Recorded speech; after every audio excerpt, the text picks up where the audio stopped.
مجھے اس وقت بہت دکھ ہوتا جب کوئی ہمارے گھر ملنے آتا اور میری طرف دیکھ کر کہتا، اتنی پیاری ہے تمہاری بیٹی، اللہ قسمت اچھی کرے اور جلد اپنے گھر والی ہو جائے۔ تو کوئی کہتا کہ اس کا رشتہ نہیں آتا، اور کوئی میرے منہ پر ہی کہہ جاتا، اتنی عمر ہو گئی ہے، اب تو اس کی شادی ہو جانی چاہیے۔ میں بہت پریشان رہنے لگی۔ میں اپنی زندگی کی 30 بہاریں دیکھ چکی تھی۔ اس سال میری عمر 31 سال ہونا تھی۔ اس وجہ سے میں بہت پریشان تھی کیونکہ ابھی تک میری شادی نہ ہوئی تھی۔ پریشانی میں مجھ سے نہ کھانا کھایا جاتا اور نہ ہی میں اپنا خیال رکھ پاتی۔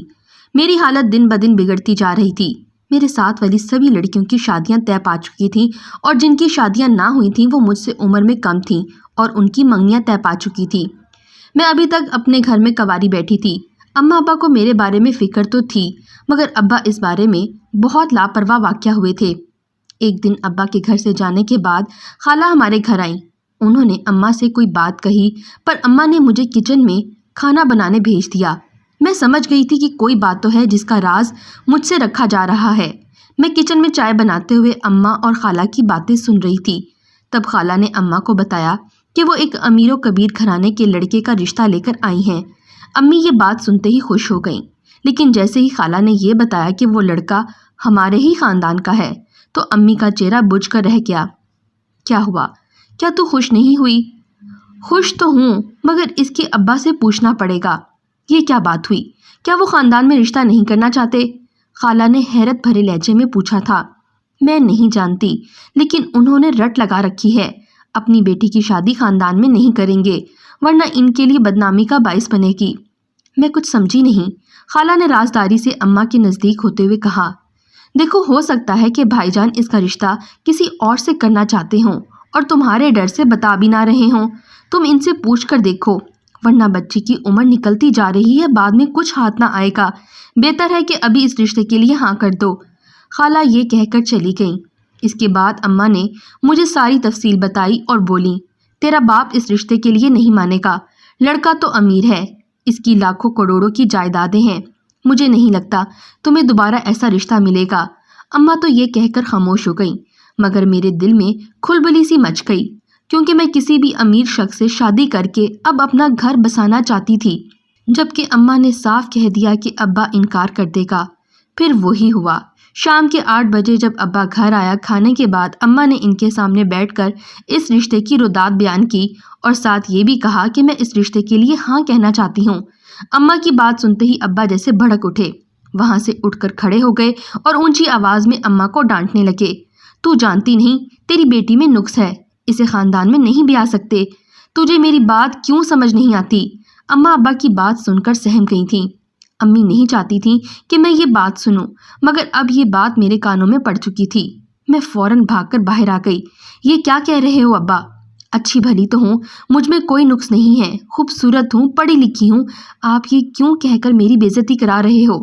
خاندان کے باقی لوگوں کو بھی یہی کہہ رکھا ہے کیا؟ اسی لیے کوئی میرا ہاتھ نہیں مانگتا۔ میں دروازے کی چوکھٹ پر بیٹھ کر رونے لگی۔ ابا ہامتا کامتا میرے پاس آیا۔ اس کے لہجے میں کمزوری تھی۔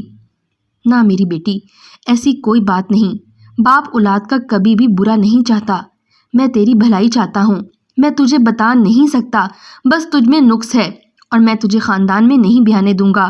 یہ میری ضد نہیں، بلکہ میں تیرے لیے ایسا سوچتا ہوں، تو میری بات کو سمجھا کر۔ ابا نے یہ کہہ کر مجھے خاموش کروا دیا۔ ان کا ہامتا کامتا لہجہ دیکھ کر مجھ میں ہمت نہیں ہوئی کہ میں ان سے کسی بھی قسم کی وضاحت طلب کروں، سو میں خاموش رہی، مگر میرا دل کہہ رہا تھا کہ ابا مجھ سے کوئی بات چھپا رہے ہیں۔ اب میں بھی کچھ بجھی بجھی سی رہنے لگی تھی۔ اب مجھ میں اتنا بڑا نقص ہے تو پھر میں کبھی بھی شادی نہیں کر پاؤں گی، یہ سوچ کر ہی میں چپ ہو کر بیٹھ گئی۔ اگلے دن میری دوست سائمہ مجھ سے ملنے آئی۔ رہا نہ گیا تو میں نے اس سے یہ بات کہہ دی۔ میری بات سن کر وہ ہنس پڑی اور بولی، تو پاگل ہو گئی ہے کیا؟ تجھے نظر نہیں آتا تیرے ماں باپ اب بوڑھے ہو گئے ہیں، ان کو سہارے کے لیے ایک مکمل انسان کی ضرورت ہے۔ بیٹا تو کوئی ہے نہیں اور تجھے ہی اس گھر میں رکھنا چاہتے ہیں تاکہ تو کبھی یہاں سے نہ جائے اور ہمیشہ ان کی خدمت کرتی رہے۔ یا تو تیرے سر پر گھر داماد لا تھوپیں گے یا تیری کبھی شادی ہی نہیں کریں گے، لکھ لے میری بات، اور اسی لیے تیرا باپ بہانے بنا رہا ہے۔ سائمہ کی بات سن کر میں ہکا بکا رہ گئی۔ سوچا بھی نہیں تھا کہ ابا مجھ سے اتنی بڑی ہیرا پھیری کرے گا۔ خیر، میں نے سوچ لیا کہ ابا کی باتوں میں نہیں آؤں گی۔ تبھی میں نے دل لگی کرنے کا سوچا، کیونکہ میں جانتی تھی کہ ابا شرافت سے مجھے بیانے والا نہیں ہے۔ میرے چاچا کا بیٹا ریحان کافی عرصے سے مجھ میں دلچسپی رکھتا تھا، اگرچہ وہ نکما تھا، ہر وقت کبوتر اور کتوں وغیرہ کو پالنے میں مصروف رہتا تھا۔ کتوں کو یا کبوتروں کو بیچنے سے اسے جو رقم حاصل ہوتی تھی، ریحان اسی سے اپنا گزارا کرتا، مگر مجھے اس بات کی کوئی پرواہ نہیں تھی، کیونکہ وہ 27 سال کا کڑیل جوان تھا اور میری عمر 30 سال ہو چکی تھی، بالوں میں سفیدی اتر رہی تھی۔ میں نے سوچا ریحان بھی اتنا برا نہیں ہے، اچھا خاصا ہے، شکل و صورت بھی معقول ہے، رزق تو اللہ دیتا ہے، اگر اس نے چاہا تو کما ہی لے گا۔ یہی سوچ کر میں نے ریحان کے اشاروں کا جواب مثبت طریقے سے دینا شروع کر دیا۔ غریب تو پہلے ہی مجھ پر لٹو تھا، ایک دو بار مسکرانے سے وہ تو میرا دیوانہ ہی ہو گیا۔ اب ہم تنہائی میں ملاقاتیں کرنے لگے۔ ریحان نے مجھ سے محبت کا بھرپور اظہار کیا اور کہنے لگا، میں تجھ سے شادی کرنا چاہتا ہوں، تجھے اپنا بنانا چاہتا ہوں، تو ایک بار میری ہو جا، پھر میں تایا ابو کو خود سمجھا دوں گا، وہ تیرے بارے میں ایسی باتیں مت بولیں، میں تجھے کبھی نہیں چھوڑ کر جاؤں گا۔ اب میں اپنی اماں سے کہتا ہوں کہ وہ تیرے لیے تیرے ابا سے بات کرے۔ میں بھی خوش ہو گئی، کیونکہ ریحان گھر کا لڑکا تھا۔ میرے خیال میں ابا اس بارے میں انکار نہیں کر سکتے تھے، کیونکہ ریحان کو سبھی جانتے تھے۔ ریحان اچھا خاصا فرما بردار شریف لڑکا تھا، بس اس کی بری عادت یہ تھی کہ وہ کبوتروں وغیرہ کو پالنے میں زیادہ دلچسپی رکھتا تھا اور کوئی کام کاج نہ کرتا۔ ریحان نے مجھ سے وعدہ کیا تھا کہ شادی کے بعد وہ مجھے گھر بٹھا کر ہی کھلائے گا، خاندان کی باقی عورتوں کی طرح مجھے گھر سے باہر پیسے کمانے کے لیے ذلیل و رسوا نہیں ہونے دے گا۔ میں نے ریحان کی باتوں میں آ کر ابا کے بھی کان میں یہ بات ڈال دی تھی، مگر انہوں نے کسی قسم کے رد عمل کا اظہار نہیں کیا۔ میں سمجھی کہ اب ابا راضی ہیں۔ مقررہ دن پر ریحان نے مجھے بتایا کہ آج چچی تمہارے گھر تمہارا رشتہ مانگنے آئیں گی، مگر اسی دن شام کو چچی بھڑکتی ہوئی میرے گھر پہنچی۔ ان کے اور ابا کے بیچ میں نہ جانے کیا بات ہو رہی تھی، کیونکہ یہ دونوں کمرہ بند کر کے اندر کوئی بات چیت کر رہے تھے۔ ابا کی آواز کمزور سی تھی، جبکہ چچی چیخ رہی تھیں۔ میں اس سب معاملے میں بہت شرمندہ ہوئی، کیونکہ ریحان نے مجھے کہا تھا کہ چچی میرا رشتہ مانگنے آئیں گی، جبکہ چچی تو لڑائی جھگڑا کرنے، ابا کو برا بھلا کہنے اور مجھے بد کردار کہنے اس گھر میں آئی تھیں۔ وہ ابا کو برا بھلا کہہ کر گھر سے چلی گئیں، جبکہ ہم تو ان کا منہ ہی دیکھتے رہ گئے۔ ریحان نے بھی اپنی اماں سے اس بات کی توقع نہیں کی تھی، وہ بھی بہت سخت پریشان ہوا، اور میری تو شرمندگی کا برا حال تھا۔ ان کے جانے کے بعد ابا نے مجھے پیٹنا شروع کر دیا۔ منحوس تجھے یہی ملی تھی، اسی کا بیٹا ہی تجھے نظر آیا تھا شادی کے لیے، دیکھتی نہیں کہ وہ عمر میں تجھ سے 3 سال چھوٹا ہے، اس کی ماں مجھے کتنے تانے دے کر گئی ہے یہ تو سوچ بھی نہیں سکتی۔ ابا کی یہ باتیں سن کر میں بہت پریشان ہوئی، کیونکہ سائمہ کی باتیں میرے ذہن میں گردش کر رہی تھیں۔ میں جانتی تھی کہ ابا اور چچی دونوں ہی بہانے بنا رہے ہیں، ورنہ ہم دونوں میں ایسا کوئی نقص نہ تھا کہ ہماری شادی نہ کروائی جائے۔ خیر میں خاموش ہو گئی۔ اب کی بار میں نے ریحان کو بھی بتا دیا کہ یوں ہمارے گھر والے ہماری شادی نہیں ہونے دیں گے، نہ تو تمہیں کوئی لڑکی دے گا، نہ میرے لیے کوئی رشتہ آئے گا، کیوں نہ ہم بھاگ کر شادی کر لیں۔ اگر بھاگ کر شادی کریں گے تو کسی کو کوئی اعتراض نہیں ہوگا، کیونکہ ہم دونوں ایک دوسرے کے ذمہ دار خود ہوں گے، تو بھی اپنی ماں کا اکلوتا ہے اور میں بھی، ہمارے لیے تو کوئی مسئلہ نہیں۔ میری بات سن کر ریحان نے حامی بھر لی، بولا آج رات میں تجھے تیرے گھر سے لینے آؤں گا، اپنے دوست سے موٹر سائیکل کا بندوبست کر لیا، تو بس رات کو تیار رہنا۔ مقررہ وقت پر میں تیار بیٹھی تھی، پورے گھر میں خاموشی تھی۔ ریحان بائک لیے باہر کھڑا تھا۔ جیسے ہی مجھے بائک کے سٹارٹ ہونے کی آواز آئی، میں نے اپنے کپڑوں والا بیگ اٹھایا اور دبے قدموں اپنے گھر سے باہر نکل آئی۔ دروازہ پار کرتے ہوئے 4 آنسو میری آنکھوں سے نکلے اور گھر کی چوکھٹ میں جذب ہو گئے، مگر میں نے خود پر قابو رکھا، کیونکہ میری عمر کافی زیادہ ہو گئی تھی۔ اب میں مزید انتظار نہیں کر سکتی تھی، ورنہ ہمیشہ کے لیے ان خوشیوں سے محروم ہو جاتی جن کی ہر لڑکی خواہش کرتی ہے۔ رات کے اندھیرے میں گاؤں سے نکلنا پڑا۔ ریحان کا رخ سرگودا شہر کی طرف تھا، جہاں پر اس نے پہلے سے ہی کوئی ہوٹل بک کر رکھا تھا۔ تقریباً رات کے 2 بجے ہم ہوٹل پہنچے۔ ریحان کا ایک دوست ہوٹل میں ویٹر تھا، جس کی وجہ سے ہمیں ہوٹل میں رہنے کے لیے کمرہ مل گیا، لیکن جیسے ہی ہم دونوں کمرے میں داخل ہونے لگے، پیچھے سے ایک کرخت آواز آئی۔ میں اور ریحان تو کانپ کر رہ گئے۔ میں نے پیچھے مڑ کر دیکھا تو ایک آدمی کھڑا تھا، یہ اس ہوٹل کا مینیجر لگ رہا تھا۔ تم دونوں میاں بیوی ہو؟ جی ہاں، میں نے ہانپتے ہوئے جواب دیا۔ نکاح نامہ کہاں ہے؟ اس نے ہم دونوں کو سر سے پاؤں تک گھورا۔ جی وہ ہمارا نکاح نامہ تو گھر رہ گیا ہے، ہم دونوں گھر سے بھاگ کر آئے ہیں۔ اس نے ہماری بات پر یقین نہیں کیا، ہمیں وہاں سے جانے کا کہنے لگا تو ریحان اس کی منت پر اتر آیا اور بولا، صاحب یہ ظلم مت کریں، ہمارے گھر والے ہمیں مار دیں گے۔ اگر آپ کو شک ہے کہ ہم میاں بیوی نہیں ہیں تو آپ صرف اس لڑکی کو یہاں رہنے دیں، میں صبح تک نکاح نامہ لے کر آ جاؤں گا۔ ریحان کی بات سن کر ہوٹل کا مینیجر کچھ نرم پڑ گیا، لیکن پھر بھی اس نے ہماری بات نہیں مانی اور صرف مجھے کمرے میں بھیج دیا۔ ریحان باہر چلا گیا۔ میں سوچ رہی تھی کہ ہمارا تو نکاح نہیں ہوا، اب وہ نکاح نامہ کہاں سے لائے گا؟ میں اسی پریشانی میں بیٹھی تھی، مجھے نیند بھی نہیں آ رہی تھی، یہاں تک کہ صبح کے 4 بج گئے۔ اب تو میرے ہاتھ پاؤں ٹھنڈے پڑنے لگے تھے کہ ہوٹل کا مینیجر آ کر جب ہم سے پوچھے گا کہ نکاح نامہ کہاں ہے تو ہم کیا کہیں گے۔ اسی پریشانی میں بیٹھی تھی کہ ایک ویٹر میرے کمرے میں داخل ہوا۔ اس نے دروازے پر دستک دی۔ میں نے دیکھا وہ ریحان کا دوست ہی تھا، جس کے ہاتھ میں خاکی رنگ کا لفافہ تھا۔ اس نے مجھے اشارے سے ایک پین بھی دیا اور کہنے لگا کہ ان کاغذات پر دستخط کر کے مجھے دے دیجیے۔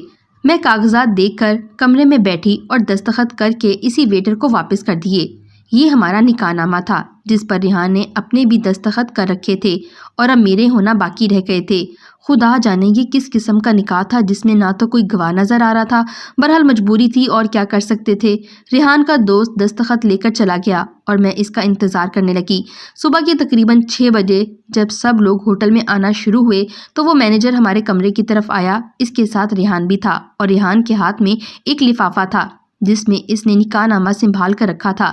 ریحان کے ہاتھ میں نکاح نامہ دیکھ کر ہوٹل کا مینیجر خوش ہو گیا اور کہنے لگا، میں کسی گناہ کی اجازت نہیں دیتا، تم لوگوں نے صحیح راستہ اختیار کیا ہے، تو اب میری طرف سے یہاں تم لوگ رہ سکتے ہو، مجھے کوئی مسئلہ نہیں، لیکن اپنے رہنے کا مستقل بندوبست کر لو۔ ہوٹل کے مینیجر کے جانے کے بعد ریحان میرے پاس آیا۔ مجھے بہت عجیب لگ رہا تھا کہ میرا نکاح میری نظر میں نہیں ہوا تھا، لیکن اسی لمحے ریحان مجھے دیکھ کر چیخ پڑا اور پیچھے ہٹ کر کھڑا ہو گیا۔ اماں بالکل صحیح کہتی تھی کہ تجھے شادی نہیں کرنی چاہیے۔ اماں کی بات صحیح تھی۔ یا اللہ، یہ میں نے کیا کر دیا؟ ریحان پیچھے ہو کر اپنے بال نوچنے لگا جیسے اسے پاگل پن کا دورہ پڑ گیا ہو۔ پھر وہ ہوٹل سے باہر چلا گیا اور میں پیچھے روتی رہ گئی۔ میں کہاں جاؤں گی اب؟ یہ سوچ کر ہی دل میں ہول اٹھ رہے تھے۔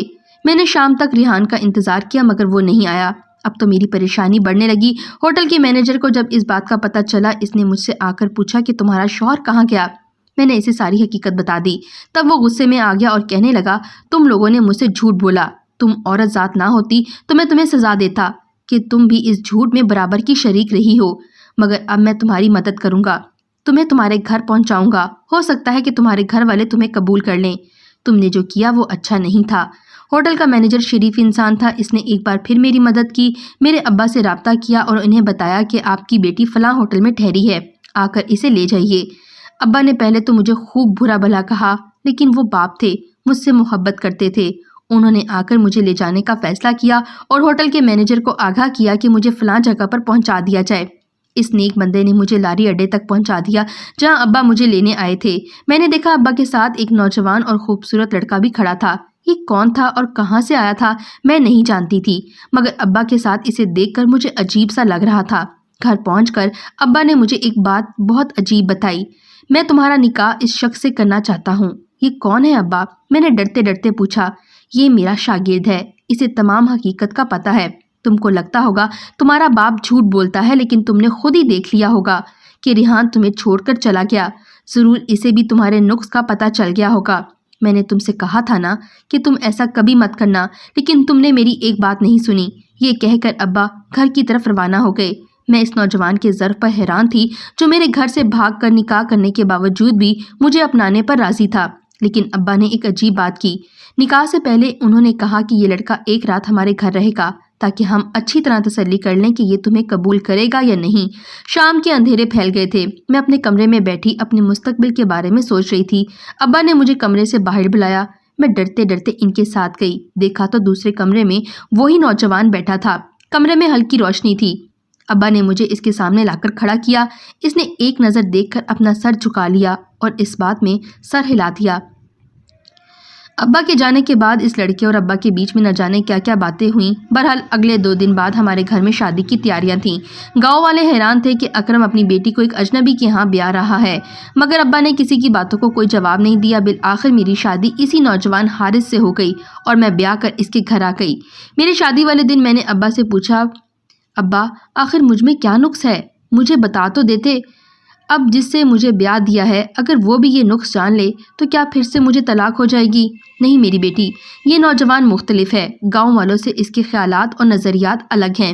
میں تمہیں کبھی بھی اکیلا نہیں چھوڑوں گا۔ دراصل تمہارے اندر کوئی اور نقص نہیں میری بیٹی، جب تم پیدا ہوئی تھی تو تمہاری آنکھوں میں قدرتی طور پر ایک بیماری تھی جس کی وجہ سے تمہاری آنکھیں اندھیرے میں چمکتی ہیں۔ جب تو پیدا ہوئی تھی اس سے پہلے تیری چچی کے ساتھ میرے کچھ تنازعات چل رہے تھے جن کو بتانا اب میں تمہارے سامنے مناسب نہیں سمجھتا۔ بس بہتر ہوگا کہ تم اسے ایک ذاتی دشمنی سمجھ لو۔ اس عورت نے تمہارے باپ سے دشمنی کے طور پر تمہیں تباہ کرنے کا ارادہ کر لیا۔ اس نے چپکے چپکے سارے گاؤں میں مشہور کر دیا کہ اکرم کی بیٹی ایک جن زادی ہے، اس کی آنکھیں اندھیرے میں چمکتی ہیں اور یہ جس سے بھی شادی کرے گی شادی کی رات ہی اس کی موت واقع ہو جائے گی، لہٰذا اکرم کی بیٹی سے کوئی عورت اپنے بیٹے کا بیاہ نہ کرے۔ یہ سن کر گاؤں کی سبھی عورتیں تیری خوبصورتی کے بعد بھی تجھے حقیر جاننے لگیں، حالانکہ اس میں تیرا کوئی قصور نہیں تھا۔ بس عورتوں کے بارے میں مشہور ہے نا کہ یہ تہمت لگانے میں دیر نہیں کرتی، اور تمہاری چاچی نے بھی ایسا ہی کیا۔ انہوں نے گاؤں کی عورتوں کو تم سے متنفر کرنے کے لیے ایسا جال پھیلایا کہ خود بھی اسی جال میں پھنس کر رہ گئیں۔ اسی لیے میں تمہاری شادی خاندان سے باہر کرنا چاہتا تھا۔ ریحان نے جذباتی ہو کر تیرا ہاتھ تو تھام لیا مگر وہ بھی اپنے ذہن کا کچا تھا، اپنی ماں کی باتوں میں آ گیا اور اس نے تجھے بیچ راستے میں چھوڑ دیا۔ ابا کی یہ بات سن کر میرے 14 طبق روشن ہو گئے۔ میں نے سوچا نہیں تھا کہ میری چاچی اتنی لمبی دشمنی مجھ سے نبھائے گی۔ بہرحال حارث ایک سمجھدار انسان تھا، انہوں نے مجھے دل و جان سے قبول کیا۔ آج میں ان کے 4 بچوں کی ماں ہوں اور یہ مجھے مذاق میں پرستان کی پری کہتے ہیں۔